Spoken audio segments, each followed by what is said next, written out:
All right, so I'm ready. Here we go. Good. So good. Hey everyone, and welcome to The Inside, a podcast where we get into the extraordinary minds and experiences of everyday people. I'm Jay, and with me as always is Adam. Woo! What's up, my man? Not much, man. You know, just looking at classes to take for senior year of college. It is just, I don't know. I feel like it's gone by super quick. That's crazy. I can't believe you're about to be a senior in college. Yeah. I mean, it just seems like the other day, like I was holding you in my arms, little baby, changing this stinky diaper. Shut up. You know, but seriously, how are you feeling about reaching your last year, your undergrad program? Oh, you know, it's exciting to wrap it up, get the good old bachelor's degree, but also a little nervous, you know, seeing about what the next step in life is, but that's just kind of natural. I'm sure there's some stuff that you've done that you're proud of, right? Yeah. Freshman year, found the cure for cancer. Then last year, ended world hunger. Oh my God! Just some stuff like that. Really? Yeah. Seriously? Come on. No, but for real, there's been a lot of stuff that this school has taught me that I've been able to apply over the summer working for people. So big accomplishments in the environmental sector, kind of helping push the ball forward here for Mother Earth, all that kind of stuff. Yeah, and I'm pretty proud of you for that. And I've seen some of this internship stuff that you've done and stuff, and it's been really ambitious. This made me think about another guy that I know of. Is it? This is one of your self-centered stories. You're gonna be like, "Hey, this is all about me. It's a story about myself." About my senior year in college. No, this guy did something really ambitious. He started a homeless shelter in his basement as a college senior. He bought a house. Oh yeah. And started a homeless shelter. Dang, you didn't tell you about that. What else went into that? Yeah. Well, it's like 40 years ago in Athens, Ohio, and he's still there, and it's grown a lot. But on top of that, he even went to live on the streets a bunch of times to experience firsthand like what it's like to be a person who doesn't have a home, because that's the folks that he was, getting get to know. an inside look from their perspective. Yeah, right? It's all about the inside. Dang, that is impressive. But I'm just wondering, how does that make you feel about your accomplishments as a college senior now? Like, you've got one more year to catch right, that. to buy a house. So I guess I need to step it up a little bit. Yeah, you better help some people. But I mean, who is this guy? Like, okay, well, his name's Keith Wasserman, and he's going to come on today and talk. Oh, he's our guest? Yeah. Oh, that's crazy how that worked out like that. I know, first time ever. But he's the executive director of Good Works Incorporated, based in Athens, Ohio. And it's a multifaceted organization that focuses on relationship building primarily, right, and community and building hope, and walking alongside people as that happens. And he's going to come on, lay down some knowledge about his humble beginnings and how Good Works builds relationships and walks alongside of people. And Adam, I think he's even going to tell us some of his street experiences. Wow. Well, let's make it happen, man. So how about this? Let's take a quick break. I'm going to go solve the cure for cancer the second time. Yeah. Then we'll hear a word from our fake sponsors, and we'll hear what Keith has to say. Sound good? Yeah, sounds good, man. Bring on the fake sponsor. Woo! Hey, Adam, you know what I hate, man? No. What is it? Well, I hate when I have to go to the bank, Adam. Ugh, I hate it. What's so scary about the bank? Are you kidding me? Like, all those tellers with the intimidating sweaters and their, "Hello, can I help you?" I mean, it's just so fake, man. I mean, it sounds like you've had some real traumatic experiences, Jay. Yeah, like I often wake up in the middle of the night from it. Dang, I'm so sorry to hear that, Jay. But I think I know something that could help. Have you heard of the Puppet Pal? No. It's like that's not like that flamingo pal, is it? No. That guy's super annoying in that commercial. He's so obnoxious. Yeah. No, Jay, the Puppet Pal is different than any other kind of pal. It takes the edge right off any event, including going to the bank. Really? With Puppet Pal, you go in and it does all the talking for you. Oh, wow, really, Adam? Like, no more awkward conversations with the bank tellers or like anything like that? That's right, Jay. And the best part is there's 9 different puppets to choose from. There's a puppet for every type of Enneagram. Wow. Wow, that sounds amazing. Because like I'm a number 9, and like there would be one for me. And Exactly, like, Jay. That would be amazing. Like, where can I get that, Adam? Well, to get your Puppet Pal, just use the link in our Instagram and use the promo code PUPPAL to get 20% off your first order. And if you order now, you can get a second Pup Pal if you pay separate shipping and handling. Order your Puppet Pal today, Jay.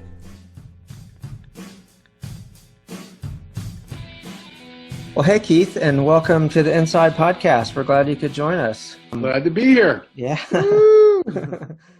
we know that your story is so big that we could never really be able to scratch it in just like one episode of a podcast, but we're going to try. So how about if we just start with like young Keith, when you're a younger fella? Sure. You grew up in a Jewish family, but as a teenager, you became a follower of Jesus. And that's kind of unusual, I think. But I'm guessing that was more of a process rather than kind of like this lightning bolt experience or like this Paul to Saul kind of thing. Would you tell us about that and how that came about? So I grew up in the Jewish community of Cleveland Heights, which is a suburb of Cleveland, Ohio. Our family attended synagogue at the temple downtown, Rabbi Abba Hillel Silver. And we were pretty immersed in what we as Christians would now call an unreached people group. So I never met a Christian until I was 16 years old, and it didn't happen in Cleveland. Our family moved from Cleveland to a little town outside of Dayton, Ohio called Centerville. I really renamed that city the Land of the Gentiles, and met Christians for the first time in high school. So growing up in Cleveland, I was a pretty traditional kid, traditional family, middle class, until my father died when I was 12. And then his death kind of sent the family spinning. I have 2 older brothers, and I don't think any of us did well after the stability of our dad left the family. My mom really struggled, I struggled, and got caught up into the drug culture and started using drugs at the age of 12, and then selling drugs at the age of 13. Wow. I sold amphetamines, barbiturates, LSD, and eventually cocaine. And I was the kid your parents hoped you would never meet. I was a mess, and I was out of control, and I kind of left the educational process, although I still faked it, and really got into a lot of trouble as a juvenile delinquent. And drugs really were very destructive in my life. So when our family moved from the Cleveland area to Dayton, Ohio, Centerville, I had to really rethink what I was going to do, and I immediately gravitated to find other drug users and try to start my business up. That did not go so well. And then I met Christians in my high school radio broadcasting class, and they began to tell me about Jesus. I responded and said to them, "I'm Jewish. We don't believe in Jesus." And then they said to me, "Jesus is Jewish." And then I said to them, exactly. But they loved me and welcomed me into their lives and began to share with me the gospel. And at that time, it was the person of Christ that I could trust my life to. And I must say that I didn't understand most of it until I began to seek God myself from my heart. And I began to say, "Okay, God, if you're real, become real to me." And that was my sinner's prayer. And that was in January of 1975. I was 16, going on 17. And things began to change because God looked into my heart. As it says in Scripture, God looks on the heart, not the outward appearance, and began to experience what we would now call kind of a new birth. And I will better sing it to you now in the words of Bob Dylan. Oh, good. Who said, "Changed my way of thinking, got myself a different set of rules." And that's really what happened. Began to think differently and feel differently.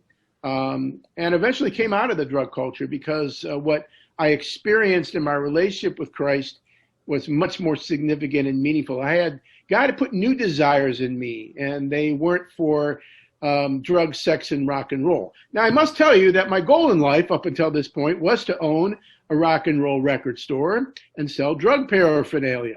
Yeah. But that changed, and after Jesus entered my life, I wanted to do something else. And I found that something else to be finding new ways to love people. And I'm still doing that. Here we are. Just celebrated my 45th spiritual birthday, and I'm still finding ways to love people. Well, Keith, what do you think your life would look like now if if this spiritual direction change hadn't happened? And this is not by any means saying that Christianity or Judaism one is better than the other in any means, but yeah. You know, I don't know. I think I'd probably be dead. I was on a course of direction. I was using drugs. I didn't know what they were going to do to me. I was experimenting. I was what the Bible, I think, refers to as the fool. I just really have never gone into that way of thinking. I don't know. Well, just kind of tying it all together here, you're the founder and the director of Good Works Incorporated, and your tagline is a community of hope, which says a lot about what you guys do and like your goals and stuff. But I wonder if you could explain a little more specifically what Good Works' mission is and like what hope has to do with all that, and who is the community. So the mission of Good Works now is a little different than when we first started. When I started Good Works I was 22 years old, going on 23. You were 22. Go. And 20. God had given me the gift of naivete. Yes.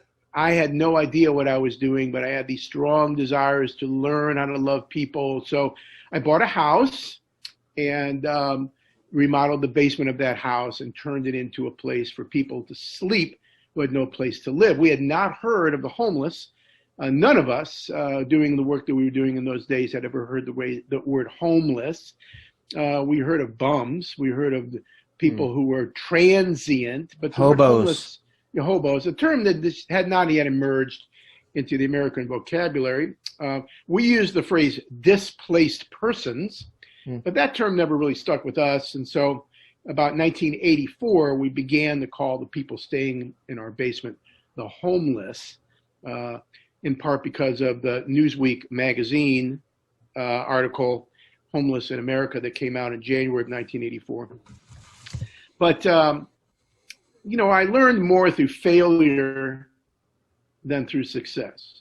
And I will tell you today, if you don't have a good philosophy or theology of failure, I can help you with that. And I don't call anyone a homeless person anymore. I believe it's really important to separate what's happened to someone from their primary identity as a person. Right.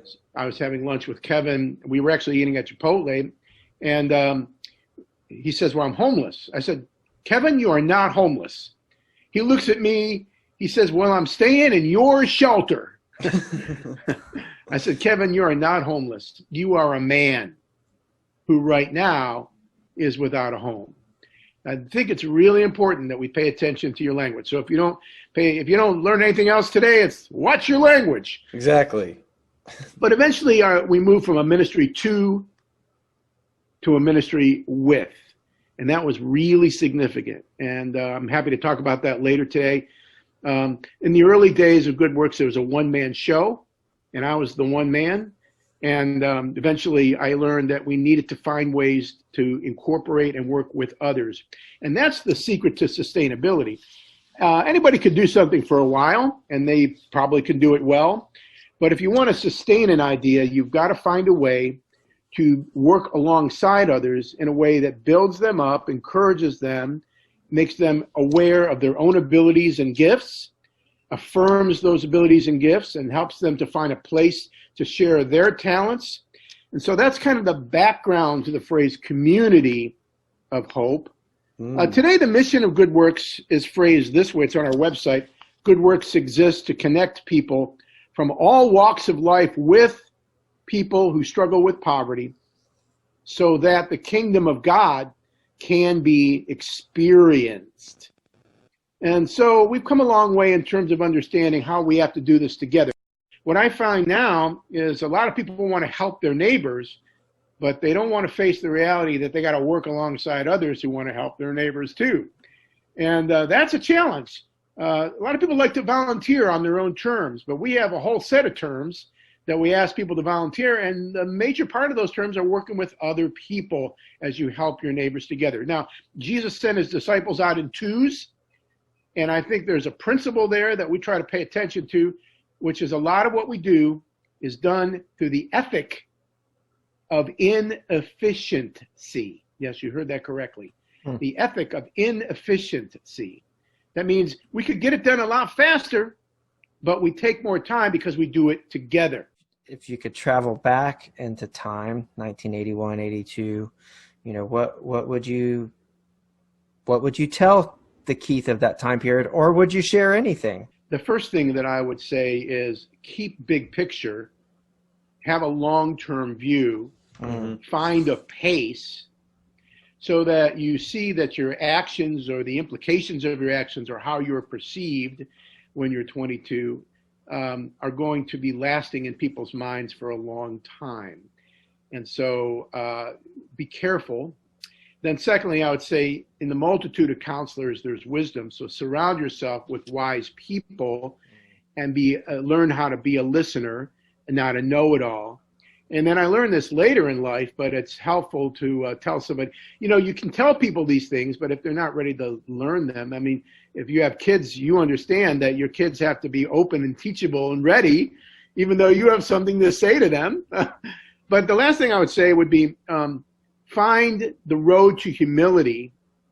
It's often the road of listening, but find the road to humility, because humility is the equation for getting grace from God. And pride is going to be your downfall. Well, Keith, over the years, Good Works as a program has gotten so much bigger, and there's been additional programs and stuff like that. Like we talked about, it's kind of evolved and changed over time. But where do your I mean, you have a staff obviously, but where do your volunteers and your help come from? Like, how does that all work? In 2019, we had 1,100 volunteers. In 2020, we had a lot less, as is the case with many people who walked through this pandemic. Some of those volunteers are local, and many of them are coming from Ohio, Indiana, Pennsylvania, Michigan, Illinois, Kansas, and Canada. They're coming for week-long service opportunities in the summer. Many come in the fall and spring. On an average year, we have 30 to 35 different groups that would come. And that would account for as many as 300 to 400 of the volunteers. I consider us the dollar store in the industry. Now, this is an industry, if you're not aware of that. And we're kind of the dollar store. That is, we're a smaller venue. We have a 30-bed dormitory. Our ideal number is between 10 and 20, and we're very personable. We want people to have an experience. And when a group comes here, we want them to get to the end of the week that they're with us, look at each other and say, we could do this where we live. We want it to be so doable, not sophisticated, but doable and reproducible. And we have had a lot of groups that have said to us, we are reproducing what we've experienced when we were visiting with you. So that's the first thing. And then we want them to have the kind of bonding experience with each other that is really significant. So that's one segment of the volunteers. Another large segment of volunteers, and I know we'll probably talk about this later, are people who sponsor Friday Night Life. They come for the evening, they spend the evening with us, sometimes once, twice a year. We have a lot of repeating groups. We actually have about 50 groups a year that provide the meal and sit and participate. And they're also pretty broad. But that's another large segment of volunteers. Then the Timothy House has regularly scheduled volunteers during the week and on the weekends. And then we have a regular group of people that works with our Neighbors Helping Neighbors. And then we do this unique thing called the Transformation Station. Yeah. And I can talk to you about that briefly. Yeah. We developed this 14 years ago. The challenge was, how can we help people in our county by helping them experience love and acceptance and dignity, and how can we help them get things they need? So we do provide cars, furniture, appliances, non-emergency food, and bicycles. We do not sell them, and we do not give them away. Mm-hmm. And when I tell people about the program, I usually say, does anyone have any questions? So someone will call us, they'll say, I heard I can get a car. And I like to say that we say, well, you called the right place at the right time, and we're glad you called, because I want to hear them drop the phone. Yeah. But actually what we do is we take them through a process where they tell us who they are. We do a phone interview. We tell them there's a waiting list. We put them on the waiting list. And we tell them they got to keep in touch with us to make sure that we can keep in communication. And then we eventually start them as a volunteer. So we're moving them from an old identity called needy to a new identity. This is really important in our vision of experiencing the kingdom of God, to a new identity called volunteer. Well, volunteer in our culture is a status, and it is a good word. And when you're asked to be a volunteer and when you serve as a volunteer, it's hopefully something you're proud of doing. So they arrive, and we give them things that coincide with their abilities. We don't ever ask them to do things that are outside of what they're comfortable doing, but we do interview them, and we find out the kind of things they enjoy doing. And sometimes it's cooking, but sometimes it's repairing lawnmowers. It just depends. And then we place them into a morning or an afternoon. We invite them to stay for lunch. And we schedule them usually 1 day a week, and then 2 days a week, and then sometimes as many as 3, depending on how regularly they're showing up. Not everybody shows up. And then one morning is a point, one afternoon is a point, and they can accumulate points to get themselves a car or an appliance, a washing machine, for example. They can double their points by bringing a friend. And we have somebody right now that's doing that, and it's going really well. So they're going to get their vehicle faster as a result of doubling their points. Our vision is to bring them in the community, clothe them with dignity, invite them to use their abilities to help others, remind them of who they are. Because regardless of their spiritual background, they're a human being made in the image of God with dignity, value, and purpose. 3 key words in my vocabulary: dignity, value, and purpose. And we just kind of love on them as they serve alongside of us. It's really remarkable. The program has gone much better than we had ever anticipated. That's awesome, man.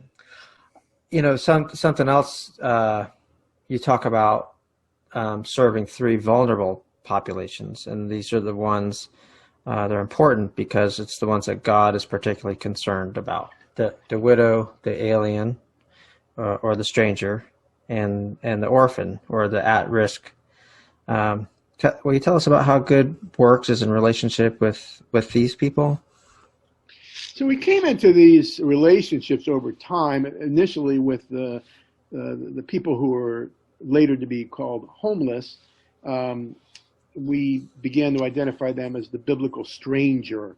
I was a stranger, and you invited me in, is the phrase Jesus used in Matthew 25, verses 31 through 46, when he talks about the story of the sheep and the goats.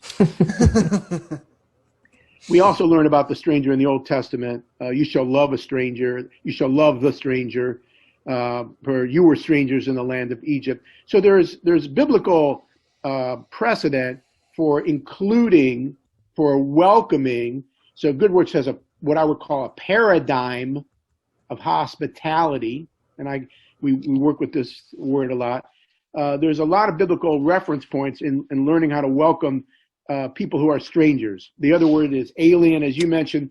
Another word is sojourner, and some of the more recent translations of Scripture might use the word immigrant. Basically, I would say the most subversive act you and I can commit this week is to sit down and eat with someone who is not like you. But I think it's important that leaders create environments where people can meet strangers that are in a safe place, and They can be welcomed. And sometimes the most significant thing you can do to impact the life of another human being, so don't underestimate the power of your words, is simply to stop and say, hi, hello. That's it. It's powerful. because when you give someone your attention, you give them dignity and significance. You show value to them. So the stranger, then as we carried on, we began to initially become involved with some of the widows who lived in the neighborhood of the west side of Athens. And we would start mowing their grass. I would develop relationships with them. Actually, the house I live in now, I used to visit the woman who lived there when she was there as a widow years ago. So we began to care for widows. Later, of course, seeing how significant in Scripture widows were. And then we got involved with kids through Friday Night Live. And most of the kids that were coming to Friday Night Live, not all of them, but most of them were coming from families where they were in points of vulnerability relating to poverty. So the widow, the orphan, and the stranger are often connected in Scripture together, and they all have maybe 10 things in common that we could identify a few of. For example, they're all vulnerable. There's a unique vulnerability upon every one of them. We can dissect that for the stranger, for the widow, for the widower, and certainly for kids. Secondly, they're more likely to be impoverished, depending on the society they grew up in or the social structure. Their situation was not chosen by them. It was thrust upon them. And because of their situation, they're more likely to experience poverty. So these three groups of people have a lot of different things in common. If I had more time, I would tease them out of your thoughts. What do the widow, the fatherless, and the stranger have in common?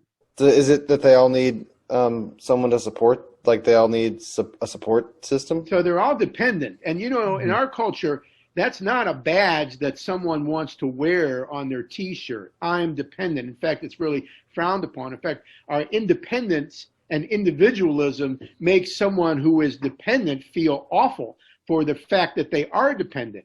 Now, as a Christian, I think very differently about the values surrounding the word dependent. But in many places, that's not a positive status symbol. They're dependent, and as a result of their dependency, they actually come into periods of desperation. Then they make bad choices because of their situation, and oftentimes those choices, they live with those choices for the rest of their life. So that's just one teasing out of your observation about what I determined to be dependency. I can remember you talking about how rural homelessness is different than what people are experiencing who live in the city. And there's, I guess, a lot of reasons behind that. But, I live in a very rural setting, and you don't see folks like you would in a city. So sometimes you think like, boy, I'd love to talk to that person. But then you're like, I don't know what to say, or maybe they're going to take advantage of me, or this or that or the other.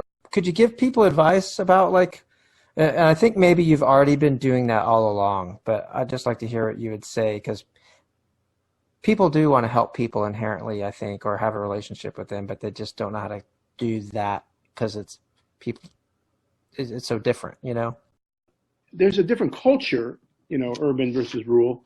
And there's a lot more people who are better at dissecting the differences in culture. I can say that what I've learned is that you start these relationships at arm's length and you bring people into your life slowly.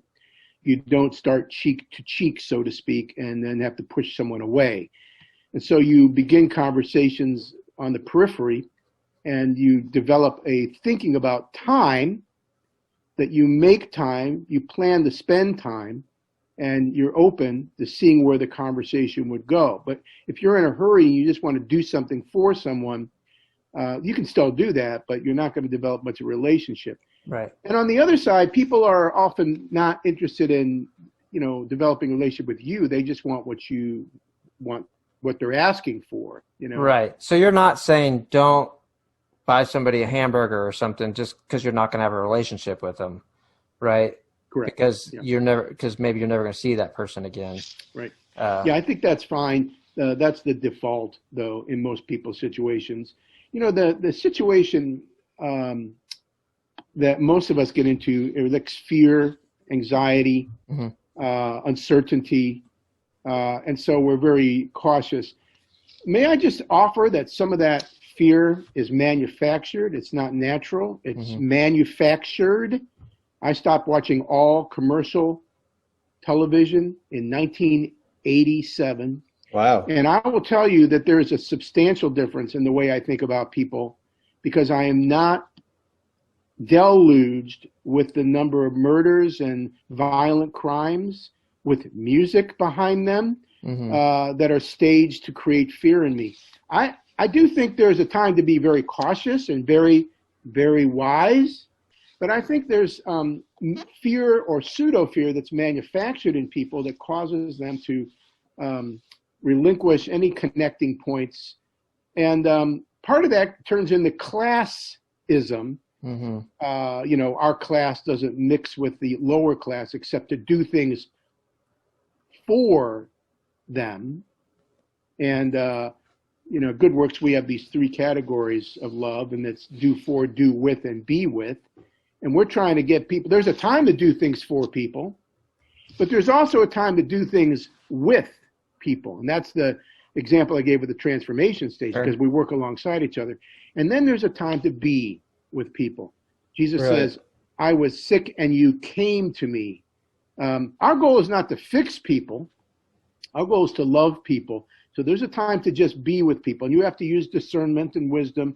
But if you're, approaching a stranger in the community, I think it's fine to approach them with just beginning with, hi, or how's your day going? Or my name's Keith, and can I, can I just talk? Can I have permission to talk with you for a minute? Would you be okay with that? Yeah. I think we have to show respect to people.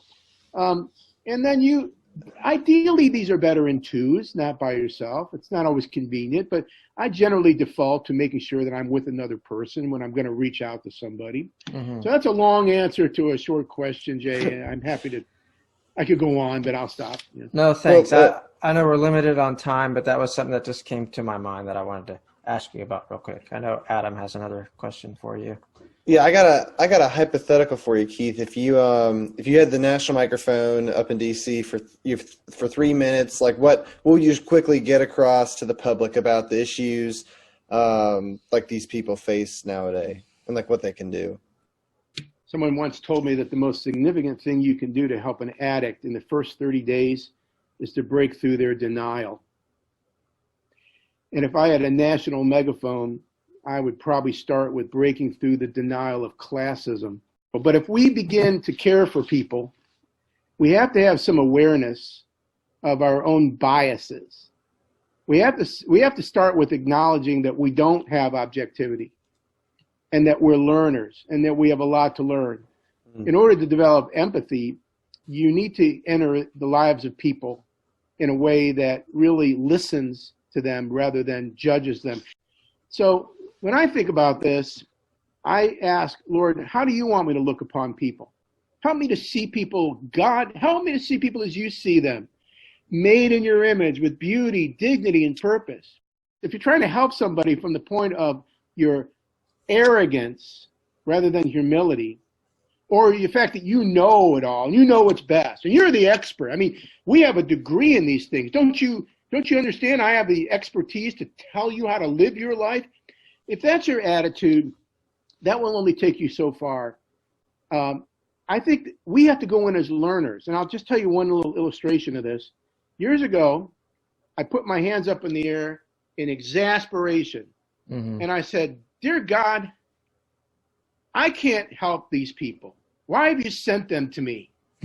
And no sooner had that words come out of my mouth that I heard the still small voice of the Holy Spirit say, I know, I've sent them to help you. Well, Keith, you said that you wonder what the future of the church is. And I'm wondering, what do you mean by church? And knowing that, what do you think of the future of the church?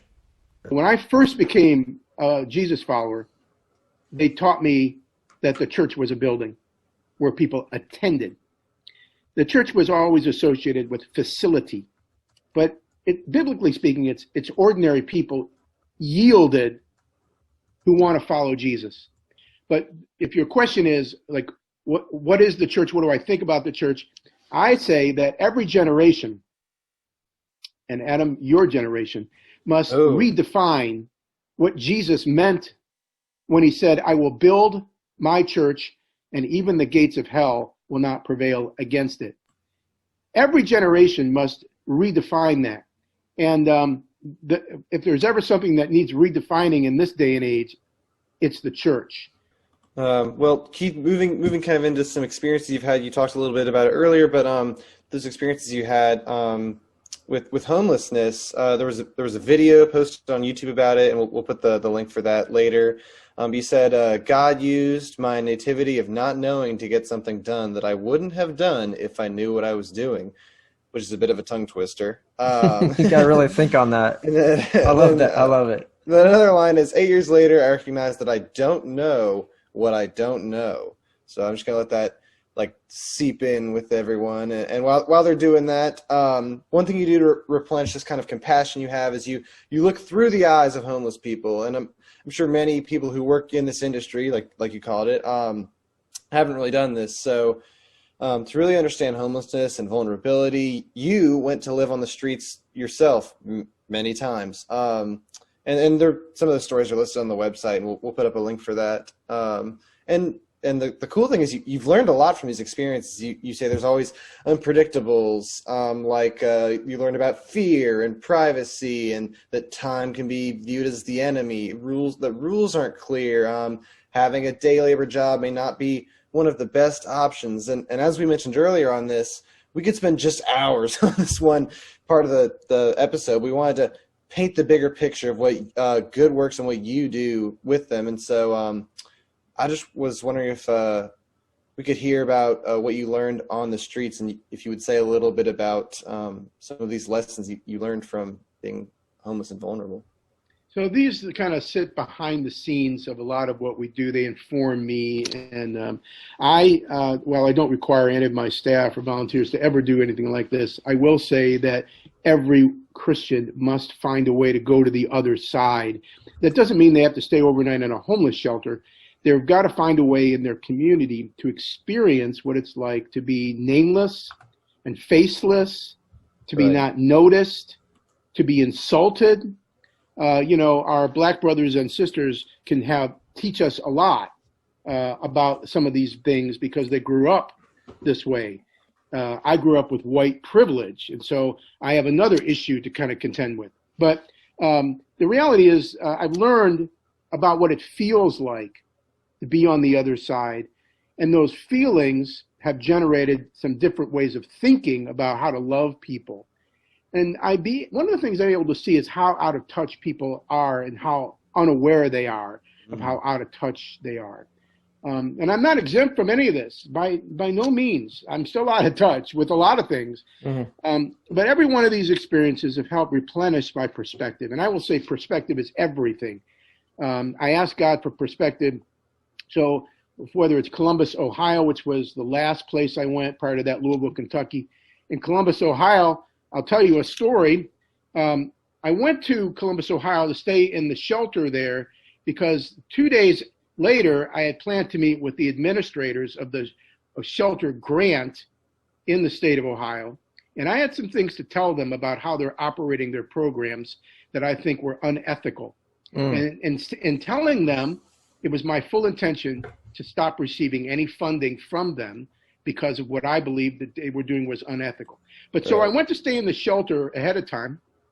And I'll tell you a little bit of the story. There's more to it. But I walked into the shelter. It was called Friends of the Homeless in downtown Columbus, Ohio. I walk in. The man says, "Can I help you?" I said, "Yeah, I need a place to stay." He says, "Well, you don't know Columbus. If you knew anything about Columbus, you would know that in Columbus, you just call a 1-800 number and they place you in a shelter."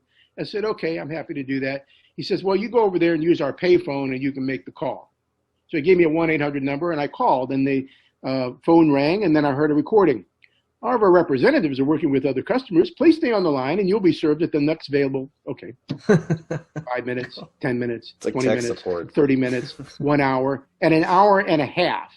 And the cord was not that long, so I had to stand up, An hour and a half, a guy from the shelter comes up, looks me in the eye, and he says, "Buddy, you need to get off the phone right now." I said, "Yes, sir." I got off the phone. I went back to the desk. They said, well, what did they say? I said, they never answered the phone. I felt like they thought I was lying. Yeah. Go back and you call again. All right. So I went back 5 minutes. All the representatives are working with other customers, 10 minutes, 15 minutes. At a half an hour, I hear a voice that says, hi, this is Jason. How can I help you? I'm like, hallelujah. Yeah. So anyway, I said, Jason, I need a place to stay. I was told to call this number. Social security number, date of birth. I'm like, wonder if he's ever going to ask my name. Name. Yeah. Okay. All right. I gave him all the correct information. He said, where did you stay last night? I said, Jason, honestly, if it's okay with you, I don't feel like I can talk about that right now. He says, no problem. When you're ready to talk about that, call me back. No. Welcome to Oh, Columbus, no, Jason. Ohio. Welcome to depersonalization. Welcome to how the systems have developed dehumanization. I could go on, but Yeah, exactly. Yeah. Sure. Yeah, new perspective Wow. of all that. One of the things that really opened my eyes is when you wrote about how there's a terrible chain reaction to the things that people on the street face. And you said one of your experiences, like you woke up tired, and then you realize when you're tired, you're vulnerable, and when you're vulnerable, you get sick.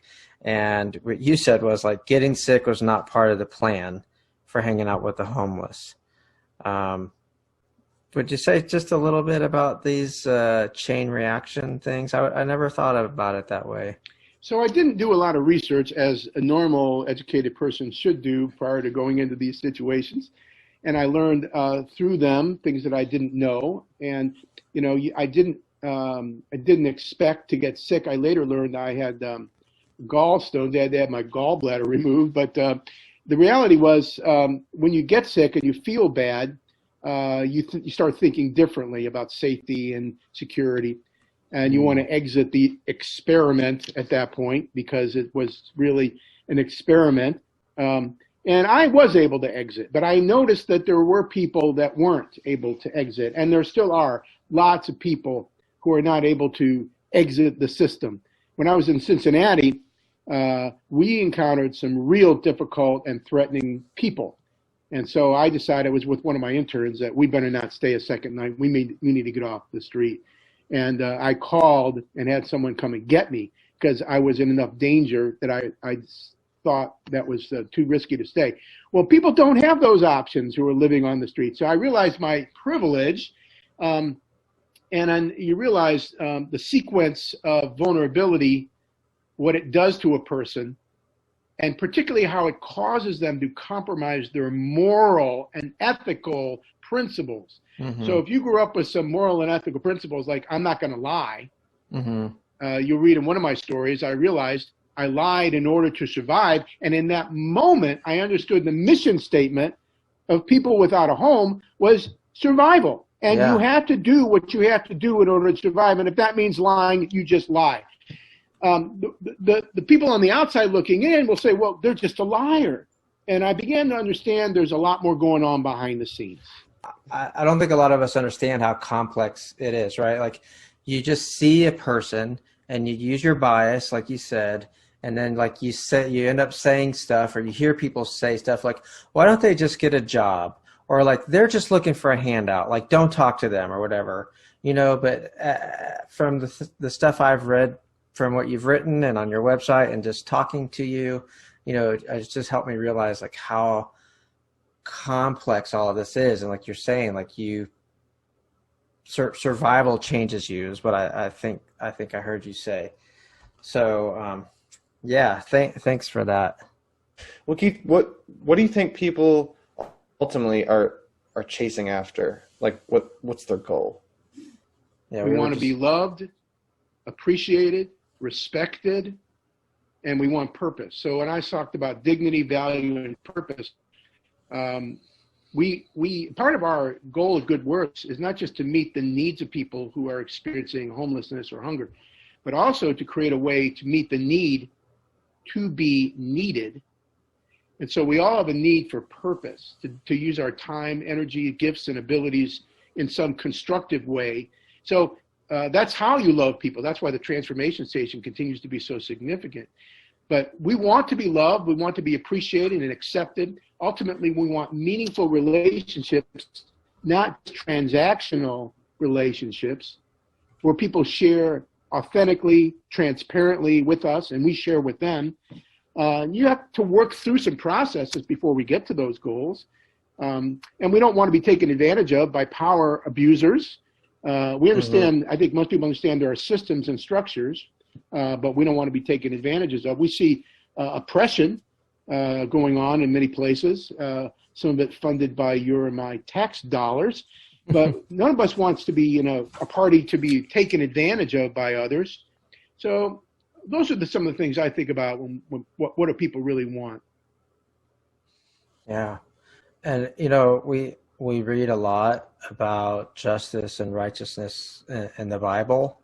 And I was wondering if you could say a little bit about what does that look like within the good works context?